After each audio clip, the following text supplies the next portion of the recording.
बिस्मिल्लाहिर्रहमानिर्रहीम। आज तक के मुअज़्ज़ज़ नाज़रीन अस्सलाम वालेकुम। अब किस्त 187 मुलाहिज़ा फरमाएं। मैं आपका मतलब समझ रहा हूँ शुभा देवी। मैंने मुस्कुराते हुए उसकी बात काट दी, लेकिन रूमती अब मुतनाज़ शख्सियत नहीं रही। अब वो बदल गई है। उसके बारे में तो आए दिन नए स्कैंडल सुनने में आते रहते हैं। अभी कुछ अर्सा पहले जयपुर के पंडितों ने उसके खिलाफ बगावत कर दी थी, वो किसी मुसलमान मर्द के साथ, और वो मुसलमान मैं हूँ। मैंने एक बार फिर उसकी बात काट दी। क्या?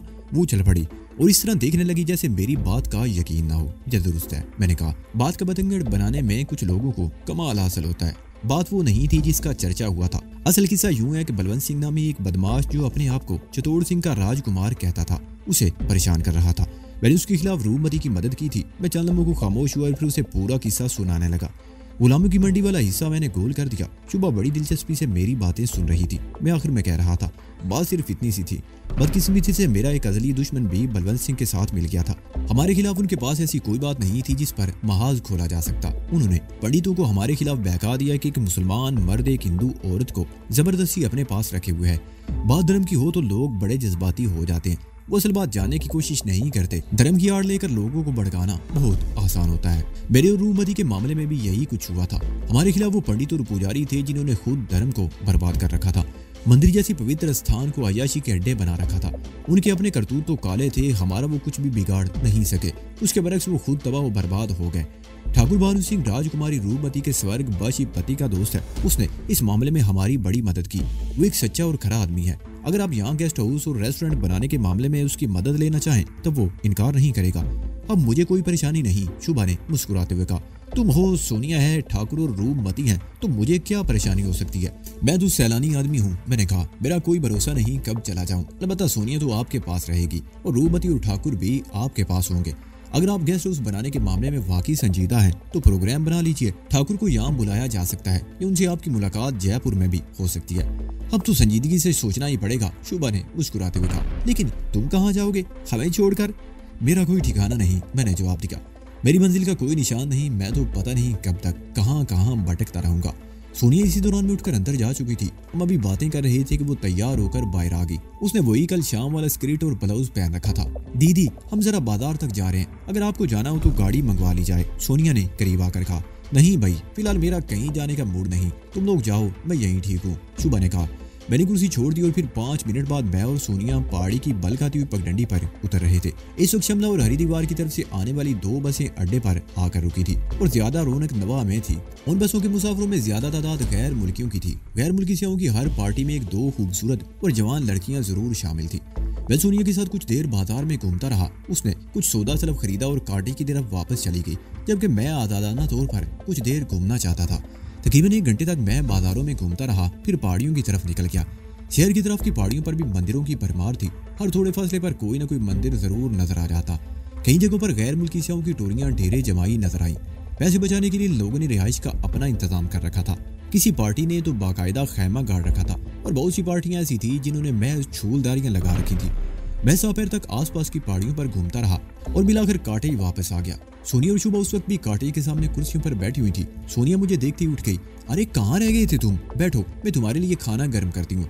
खाने का मूड नहीं, चाय चलेगी, मैंने उसकी छोड़ी हुई कुर्सी पर बैठते हुए कहा। सोनिया कांटे में चली गई। पहले उसने कुर्सी लाकर वहां रखी और उसके थोड़ी देर बाद चाय बनाकर ले आई। हम भी चाय पी रहे थे कि गैर मुल्की सियाओं की एक पार्टी इस तरफ निकल आई। उनमें 3 मर्द और 2 औरतें थीं। उनमें से हर एक ने कंधे पर बैग लाद रखा था। वो लोग शायद पहाड़ी पर मजीद ऊपर जाना चाहते थे, लेकिन हमें देखकर रुक गए और इधर उधर देखने लगे। उनमें से एक आदमी ने खुली जगह पर एक तरफ इशारा करते हुए कुछ कहा और फिर वो लोग हमारी तरफ आ गए। उनमें एक आदमी क्लीन शेव था, 2 के चेहरों पर बेतरतीब दाढ़ियां थी। उनमें से किसी की उम्र 35 से ज्यादा नहीं थी। वो तीनों टी-शर्ट्स और निकर पहने हुए थे। उनके साथ 2 लड़कियां बेहद खूबसूरत थी। एक की उम्र 17-18 साल और दूसरी की 20-21 साल रही होगी। उनमें से एक ने जीन्स और टी-शर्ट पहन रखी थी और दूसरी ने नायत मुख्तसर निकर और ओपन शर्ट पहनी हुई थी, जिसके ऊपर के 2 बटन भी खुले हुए थे और सामने खड़ा हुआ शख्स बड़े इत्मीनान से गिरेबान के अंदर तक झांक सकता था। हेलो। करीब आकर क्लीन शेव वाले ने बारी बारी हमारी तरफ देखा, फिर उसकी नजरें मेरे चेहरे पर मरकूज हो गई। अगर हम यहाँ कैंप लगा ले तो तुम लोगों को कोई एतराज तो नहीं होगा? मैंने शुभा की तरफ देखा, उसकी आंखों में उलझन सी तैर गई। ये लोग हमारे लिए कोई मसला तो पैदा नहीं करेंगे, उसने मेरी तरफ देखते हुए उर्दू में कहा। कोई मसला तो पैदा नहीं करेंगे, अलबत्ता ये फायदा जरूर होगा कि हमारा पड़ोस आबाद हो जाएगा, मैंने जवाब दिया। तो ठीक है, इनसे कह दो कि जहाँ जी चाहे कैंप लगा लें, शुभा ने जवाब दिया। मैंने उन सियाहों को इजाजत दे दी कि वो जहाँ चाहें अपना कैंप लगा लें, हमें कोई एतराज नहीं। वो हमारा शुक्रिया अदा करके खुली जगह पर इधर उधर घूमने लगे और मिलाकर हमारे कांटे से तकरीबन 75 गज के फासले पर बड़े बड़े पत्थरों के बीच में उन्होंने कैंप के लिए जगह मुंतखब कर ली। इस जगह कैंप लगाने का एक फायदा ये था कि वो हवा से बच सकते थे। उन्होंने अपने बैग खोली और काम में मसरूफ हो गए और फिर 1 घंटे के अंदर अंदर वहाँ पैराशूट के कपड़े का एक खैमा नजर आ रहा था। इस खैमे के अंदर 5-6 आदमी आराम से सो सकते थे। मुझे बड़ी हैरत हुई, पैराशूट का ये खैमा उन्होंने अपने एक बैग से बरामद किया था। इन यूरोपीय सैलानियों की जिंदगी भी अजीब है। खाना बदोशों की तरह दुनिया भर में आवारा गर्दी करते रहते हैं। ना घर की फिक्र, ना वतन की याद। इन लोगों का कोई वतन होता ही नहीं। जहाँ पड़ा वो डाल दिया, वही जगह आर्दी वतन बन गई। हवा में खुनकी बढ़ गई। सूरज गुरूब होने में थोड़ी देर बाकी थी। हम लोग कॉटेज में आ गए और थोड़ी देर बाद योगी धीराज भी पहुंच गया। वो शुभा को शेव आसन की मशक कराने लगा तो मैं भी करीब बैठा खामोशी से उसे देखता रहा। मशक खत्म कराने के बाद वो देर तक मुझसे बातें करता रहा और जब वो वापस जाने लगा तो मैं भी उसके साथ था। हम पहाड़ी से उतरकर बाजार में आ गए और मुख्तलिफ रास्तों से घूमते हुए शहर की दूसरी तरफ एक और पहाड़ी के दामन में पहुंच गए। वो कॉटेज खासा बड़ा था। वसी कमरा तो किसी बड़े हाल की तरह था। उस हाल में कई लोग थे जो योगा की अपनी अपनी मशकें कर रहे थे। धीराज मुझे कॉटेज के ऊपर एक कमरे में ले गया। बुद्ध योगी गौतम घोष को देखकर मैं चौंके बगैर ना रह सका। उसे देखकर मुझे बेइख्तियार महाराज और मास्टर हैंग पाई याद आ गए। गौतम घोष की उम्र 85 से कम तो किसी तरह नहीं होगी। वो लकड़ी की एक चौकी पर आलती पालती मारे उसी तरह सीधा बैठा था कि उसकी कमर और गर्दन एक ही लाइन में थी। जरा सा भी खम नहीं था। हालांकि इस उम्र में कमर कमान बन जाती है। वो चेहरा मकड़ी के जाले का तासर देने लगता है, लेकिन उसके चेहरे पर एक भी लकीर दिखाई नहीं दे रही थी। उसका सर गंजा था और मेरे अंदाजे के मुताबिक उसका कद 6 फुट से निकलता हुआ था। उसने सिर्फ एक लंगोट बांध रखा था। उसके बैठने का अंदाज कुछ ऐसा था कि आम शख्स उसे आलती पालती ही कह सकता था, लेकिन वो पद्म आसन का अंदाज था। पद्म आसन को कमल आसन या लोर्ड्स पोस्चर भी कहते हैं। बायां घुटना मोड़कर पैर दाएं रान पर जांघ के करीब और दायां घुटना मोड़कर बाएं रान पर जांघ के करीब रखा हुआ था। दोनों हाथ घुटनों पर रखे हुए थे और बाजू में मामूली सा खम भी नहीं था। उसके सामने बिछी हुई दरी पर 3-4 आदमी बैठे हुए थे और वो उन्हें कोई लेक्चर दे रहा था। हम जैसे ही अंदर दाखिल हुए दूसरे लोगों ने तो बारी बारी हमारी तरफ देखा, मगर गौतम घोष ने हमारी तरफ तवज्जो नहीं दी थी। लगता था जैसे उसे हमारे आने की खबर ही ना हुई हो।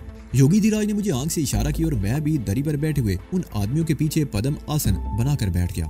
मेरे करीबी धीराज ने भी यही आसन इख्तियार किया था।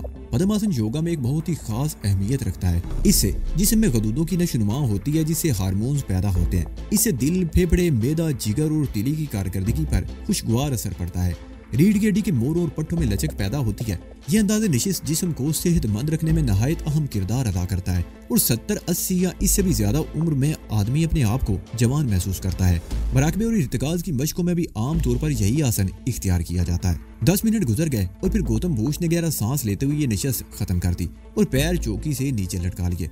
दरी पर बैठे हुए लोगों ने भी निशस्त खत्म कर दी और उठकर बाहर जाने लगे, मगर मैं अपनी जगह पर उसी अंदाज में बैठा रहा। योगी धीराज अपनी जगह से उठकर गौतम घोष के करीब चला गया और उसे मध्यम लहजे में मेरे बारे में बताने लगा। गौतम घोष ने मेरी तरफ देखा। उसकी आंखों में सुर्खी और मकनातीसी कशिश थी। मेरे दिमाग को एक झटका सा लगा। उसकी आंखों में बेपनाह चमक थी। आम आदमी के लिए उससे नजरें मिलाना मुमकिन नहीं था, लेकिन मैं पलकें झपके बगैर उसकी आंखों में झांकता रहा।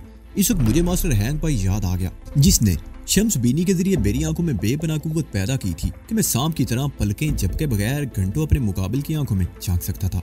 मुझे याद था कि मैं शाओलिन टेंपल में मार्शल आर्ट्स की तरबियत हासिल कर रहा था, तो मास्टर हैंग पाई तुलुए आफ्ताब से 1 घंटा पहले पहाड़ी पर पुरसुकून और खुली फजा में मुझे सांस और मुराकबे की मशकें कराया करता था। उसके साथ ही शम्स बीनी की मशकें भी हुआ करती थी। मशरकी उफक पर जब सुर्खी फैलने लगती तो मैं यही पद्म आसन इख्तियार करके पहाड़ की चोटी पर इस जगह नजरें जमा देता जहाँ से सूरज तुलू होने वाला होता, और जब सूरज तुलू होना शुरू होता तो मेरी नजरें खुद ब खुद उस आतशी गोले पर मरकूज हो जाती और मैं ये तस्वुर कर लेता कि सूरज की तवानाई आंखों के रास्ते मेरे अंदर मुंतकिल हो रही है। शुरू में ये प्रैक्टिस सिर्फ 5 मिनट तक महदूद रही थी और फिर हर हफ्ते उसमें 1-1 मिनट का इजाफा होने लगा। शुरू में मुझे खासी दुश्वारी पेश आई। कभी आंखों में शदीद जलन होने लगती और कभी पानी बहने लगता, लेकिन मुझे मास्टर हैंग पाई जैसे उस्ताद की रहनुमाई हासिल थी, इसलिए मैंने बहुत जल्द उन दुश्वारियों पर काबू पा लिया। इंसान के अंदर पोशीदा और पुरअसरार और गैर मरी कुव्वतों को बेदार करने के लिए मुख्तलिफ मशकें और रियाजतें की जाती हैं। उनमें शम्स बीनी को भी बड़ी अहमियत हासिल है। शम्स बीनी से आंखों में ऐसी पुरअसरार मगनातीसी चमक पैदा हो जाती है कि कोई आम आदमी उसे नजरें नहीं मिला सकता। उससे ना सिर्फ दूसरों को हिप्नोटाइज किया जा सकता है, बल्कि टेलीपैथी की कुव्वत को भी उजागर किया जा सकता है। वह इस वक्त योगी गौतम घोष को किसी किस्म का चैलेंज नहीं कर रहा था, लेकिन न जाने क्या बात थी कि मेरी नजरें गोया उसकी नजरों से चिपक कर रह गई थी। गौतम बुश ने सीधा हाथ आशीर्वाद देने वाले अंदाज में उठा दिया तो मेरे दिमाग को एक बार फिर झटका सा लगा और मैं संभल कर बैठ गया और अब मैं पलकें भी चमका रहा था। बुद्ध योगी गौतम बुश के होंठों पर मुस्कुराहट आ गई। कहाँ से आए हो? उसने मिली जुली हिंदू और उर्दू में पूछा। बहुत दूर से, मैंने जवाब दिया। कुछ लेने आया हूँ, मुझे उम्मीद है आप मायूस नहीं करेंगे। मैं जानता हूँ तुमने मायूस होना नहीं सीखा। उसके होंठों की मुस्कुराहट गहरी हो गई। तुम्हारी नजरें बता रही हैं कि जो इरादा कर लेते हो उससे पीछे नहीं हटते। मैं तुम्हारे अंदर और भी बहुत कुछ देख रहा हूँ। ये सब कुछ किसी गुरु से सीखा है या? गुरु से, मैंने कहा। मैंने कुछ वक्त शाओलिन टेम्पल में गुजारा है जहाँ मास्टर हैंग पाई से मार्शल आर्ट्स की तरबियत हासिल की। और मास्टर हैंग पाई? वो एक झटके से उठकर खड़ा हो गया। मैं हैरत से उसकी तरफ देखने लगा। मैं भी उठकर खड़ा हो गया। मास्टर हैंग पाई? गौतम बुश कह रहा था मैंने मास्टर हैंग पाई से बहुत कुछ सीखा है और उसके एक चेले की सेवा करके मुझे बहुत खुशी होगी। ये आप क्या कह रहे हैं? मैंने हैरत से उसकी तरफ देखते हुए कहा। सेवा तो मैं आपकी करने आया हूँ। मैं आपसे कुछ हासिल करना चाहता हूँ। तुम यहाँ से खाली हाथ नहीं जाओगे। उसने मेरे कंधे पर हाथ रख दिया। मास्टर हैंग पाई की आत्मा तुम्हें मेरे पास देखकर बहुत खुश होगी। मास्टर हैंग पाई की आत्मा? मैं उछल पड़ा। आप कहना क्या चाहते हैं? वो चंद लम्हे मेरी तरफ देखता रहा, फिर ये सनसनीखेज इंकिशाफ किया कि चंद महीने पहले मास्टर हैंग पाई का इंतकाल हो गया था। मास्टर के इंतकाल की खबर सुनकर मुझे बड़ा दुख हुआ। मैं दारा के ताक़ुब में दुनिया भर की आवारा गर्दी करता रहा था और मुझे कहीं से मास्टर हैंग पाई के इंतकाल की खबर नहीं मिली थी। मास्टर का चेहरा मेरी नजरों में घूम के उसके साथ ही महाराज वांग विंग चाय का ख्याल भी मेरे जहन में ऊपर आया। जब मेरी उनसे पहली मुलाकात हुई तो उस वक्त उनकी उम्र 75 के लगभग रही होगी। कई बरस गुजर गए और पता नहीं वो अभी तक जिंदा थे या इस दुनिया से रुखसत हो चुके थे। बहरहाल ये दो हस्तियां ऐसी थी जिन्हें मैं कभी नहीं भुला सकूंगा।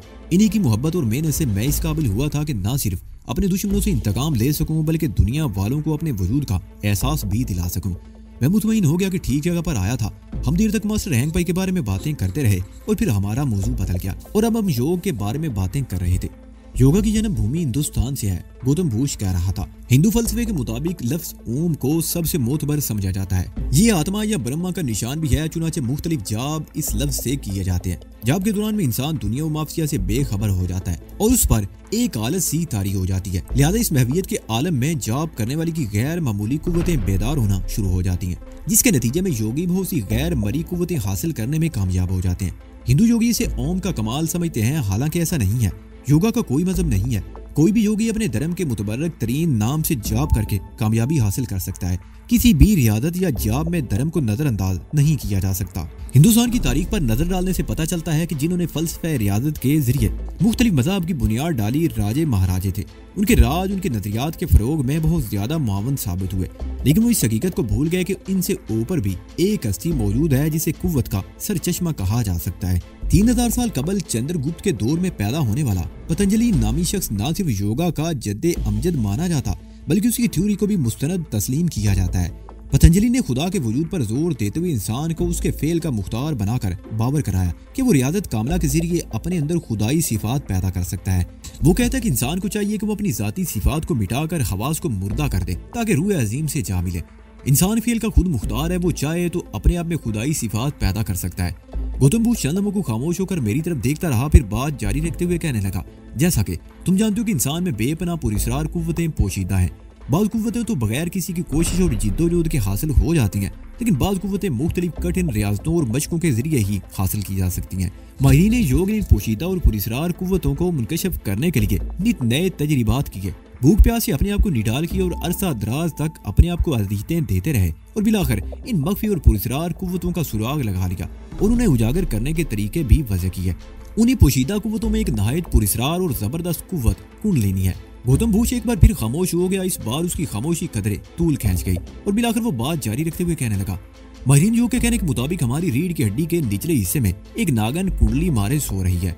मुख्तलिफ जाप और रियाजतों से जब उस पर जरब लगाई जाती है तो ये जाग उठती है और बेदार होने के बाद रीढ़ की हड्डी में पोशीदा नस और पट्टों के जरिए दिमाग की तरह सफर शुरू कर देती है। इस सफर के दौरान में कई पड़ाव आते हैं जिन्हें योगा की इस्तिलाह में कंवल या चक्कर कहा जाता है। वो नागन या पुरस्रार कुव्वत इन पड़ावों से गुजरते हुए बिलाखिर दिमाग के उस हिस्से तक पहुंच जाती है जहां माय होता है। चुनाचे जब इस कुव्वत यानी कुंडलिनी का मिलाप दिमाग के मखसूस हिस्से से हो जाता है तो उस इंसान के कल्ब का दरवाजा खुल जाता है। कल्ब से मुराद गोश्त का वो लोथड़ा नहीं जो इंसान के सीने में धड़कता है, बल्कि कल्ब से मुराद मरकज़े रूह है।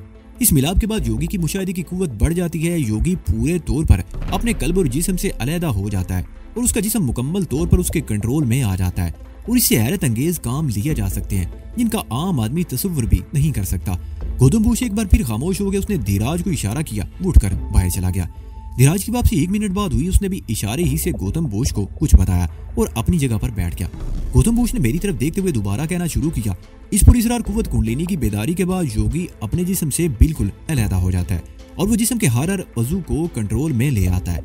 इस वक्त इंसान के कब्जे में बेशुमार कुव्वतें आ जाती हैं और वो हवा में उड़ सकता है और पानी पर चल सकता है, भूखों प्यास से बेनियाद हो जाता है और बरसों बगैर खाए पिए महज फजा से खुराक हासिल करके जिंदा रह सकता है। सर्दी गर्मी उस पर असरअंदाज नहीं हो सकती और वो वाकई माफूकुल फितरत बन जाता है। रीढ़ की हड्डी से दिमाग तक के सफर के दौरान में कुंडलिनी रास्ते में किस किस पड़ाव पर रुकती है और अपने अंदर पोशीदा इस पुरस्कार कुव्वत को किस तरह बेदार किया जा सकता है, ये मैं तुम्हें बाद में बताऊंगा और मुझे विश्वास है कि तुम्हें इस पुरस्कार सफर में कोई दुश्वारी पेश नहीं आएगी। गौतम बुश उठकर खड़ा हो गया। बैरी और धीराज ने भी अपनी अपनी जगह छोड़ दी। बैरूनी हाल में इस वक्त भी चंद लोग बैठे हुए थे, अपनी अपनी मशकों में मशगूल थे। उनमें एक यूरोपीय मर्द और 2 औरतें भी शामिल थी। गौतम बुश वहीं रुक गया। उसने मेरे सामने दोनों हाथ जोड़कर अपनी पेशानी को छुआ, जिसका मतलब था कि आज की मुलाकात खत्म। योगी धीराज काठी के बाहर वाले दरवाजे तक रुखसत करने के लिए मेरे साथ आया। उसे ये जानकर बड़ी खुशी हुई थी कि मैं उसके गुरु के गुरु का चेला हूँ। काठी के दरवाजे पर हमने एक दूसरे को प्रणाम किया और मैं वहां से चल पड़ा। मेरे अंदाजे के मुताबिक इस वक्त 10:30 का वक्त था। उनकी बहुत बढ़ गई थी। बाजारों की रौनक भी उजड़ चुकी थी। ताम कहीं कहीं रेस्टोरेंट्स खुले हुए थे। मैं जब अपने काटेज पर पहुंचा तो 11 बज चुके थे। शुभा देवी सो चुकी थी और सोनिया मेरे इंतजार में जाग रही थी। अरे कहाँ रह गए थे तुम? मैं तो परेशान हो गई थी, सोनिया ने कहा। परेशानी कैसी? मैंने जवाब दिया। मैं कोई बच्चा तो हूँ नहीं जो रास्ता भटक जाता। रास्ते भटकने की बात नहीं, सोनिया बोली। यहाँ राजधानी की वारदातें होती रहती हैं। गुंडे और बदमाश कोनों खदरों में घात लगाए मौके की ताक में रहते हैं। अकेले आदमी को देखकर झपट पड़ते हैं। चंद रुपयों के लिए किसी को मौत के घाट उतार देने में कोई झिझक महसूस नहीं करते। हम जब से यहाँ आए हैं उस वक्त से अब तक यहाँ इस तरह की कत्ल की 2 वारदातें हो चुकी हैं। ये इत्तेफाक है कि मुझे रास्ते में कोई राजदान या बदमाश नहीं मिला। शायद आइंदा कभी मुलाकात हो जाए। मैंने सोफे पर बैठते हुए जवाब दिया। चाय पियोगे? उसने मेरी तरफ देखते हुए पूछा। हाँ तलब तो हो रही है, मैंने कहा। चाय नहीं, मैं काफी बनाकर लाती हूँ। बहुत देर से मेरा दिल भी चाह रहा था और मैं तुम्हारा इंतजार कर रही थी। सोनिया ये कहते हुए किचन की तरफ चली गई और मैं उसे जाते हुए देखता रहा। वो शबे ख्वाबी के लिबास में थी। बाहर अगरचे खासी सर्दी थी, लेकिन दरवाजे और खिड़कियां बंद होने की वजह से काठे के अंदर की फजा खासी खुशगवार थी। पैरों से जोगर से उतारते हुए मुझे अचानक उन गैर मुल्की सियाहों का ख्याल आ गया जो खुली फजा में चूलदारियों या खैमों में पड़े हुए थे। लेकिन फिर मैंने सर झटक दिया। उनकी जिंदगियां घरों से बाहर ही गुजरती हैं और इस किस्म की तकलीफों के आदी होते हैं। लेकिन मैं जानता था कि उन्होंने सर्दी के बचाव का भी कोई ना कोई बंदोबस्त जरूर कर रखा होगा। चंद मिनट बाद सोनिया काफी लेकर आ गई। उसने दोनों मग सेंट्रल टेबल पर रख दी और सामने वाले सोफे पर बैठ गई। तुम्हारे नए पड़ोसियों का क्या हाल है? मैंने अपना मग उठाकर चुस्की लेते हुए पूछा। तुम्हारे जाने के थोड़ी देर बाद 2 अफराद यहाँ आए थे। एक वो लड़की जिसने निकर पहन रखी थी और दूसरा उसका दाढ़ी वाला साथी, सोनिया ने जवाब दिया। ये लोग पेरिस से आए हैं और 1-2 रोज यहाँ रहकर धर्मशाला की तरफ चले जाएंगे। तुम्हारे जाने से कुछ देर पहले उन्हीं लोगों के बारे में मैं सोच रही थी। क्या? मैंने सवाल की निगाहों से उसे देखा। वो लोग सर्दी से ठिठर रहे होंगे, सोनिया बोली। ये तुम्हारा ख्याल है, मैंने जवाब दिया। उनके पास सर्दी से बचाव का पूरा बंदोबस्त होगा। ये लोग स्लीपिंग बैग्स अपने साथ रखते हैं और ये स्लीपिंग बैग्स इतने गर्म होते हैं कि सर्दी लगने का सवाल ही पैदा नहीं होता। फिर भी खुली फजा में वो बोली। तो फिर ऐसा करो कि उन्हें यहाँ ले आओ, मैंने काफी की चुस्की लेते हुए कहा। वो लोग यहाँ कमरे में सो जाएंगे और हम बाहर घूम फिर कर रात बिता देंगे। अब ऐसी भी हमदर्दी नहीं मुझे उनसे, सोनिया ने तेवरी चढ़ाकर जवाब दिया। मैंने सिर्फ मुस्कुराने पर ही इत्तफाक किया। काफी पीने के बाद मैं कुछ देर और वहां बैठा और फिर उठकर कमरे में आ गया। सोनिया खाली मग उठाकर किचन की तरफ चली गई थी। मैं कमरे में आकर बिस्तर पर लेट गया और पाइंती की तरफ पड़ा हुआ कंबल खोलकर अपने ऊपर डाल दिया। मेरा ख्याल था कि सोनिया भी सोने के लिए अपने कमरे में चली जाएगी, लेकिन वो मेरे कमरे में आ गई। ठंडे पानी से मग धोने से वो एकदम सर्दी महसूस करने लगी थी। कमरे में आकर उसने इधर उधर देखा। बेड के करीब एक कुर्सी भी पड़ी हुई थी और मेरा ख्याल था कि वो कुर्सी पर बैठ जाएगी, लेकिन दूसरे ही लम्हे वो चलकर बेड पर आ गई और मेरे कंबल में घुस गई। मैं एकदम हवास बाख्ता सा हो गया। मैंने उठने की कोशिश की तो वो मुझसे लिपट गई। अगर तुमने भागने की कोशिश की तो मैं शोर मचा दूंगी। शुभा उठकर आ जाएगी और वो तुम्हारे बारे में कोई अच्छा तासर नहीं लेगी। आराम से लेटे रहो। उसने मुझे खींच कर दोबारा बिस्तर पर गिरा दिया।